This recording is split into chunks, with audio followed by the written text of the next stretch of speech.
We're all part of the head office support team here at Revive. And this is Revive Under the Spotlight.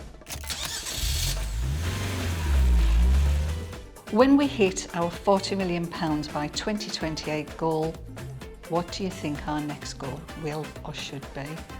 Well, I have a bit of an advantage here because I know what the next one is, but we haven't told anybody yet.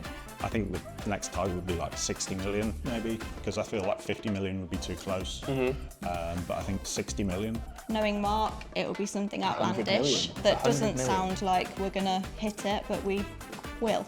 Yeah, exactly. I'm going with 100 million. It's a good number. We doubled our goal from 20 million to 40 million. Okay. So I would double it again, 80 million. I mean, you could double your 80 million by 2032. Yeah, why not? Go international. I would like to see that. That would be great. I think that's really cool. So our next goal after 40 million, Mark and I talk a lot about 100 million being our next target. There is loads of work out there. So whatever goal we have, there's plenty of opportunity to hit it. Doubling the size of the business every 5 years is clearly the theme, so I can't see any reason why we're not going to and why that shouldn't be our 100 million goal beyond that.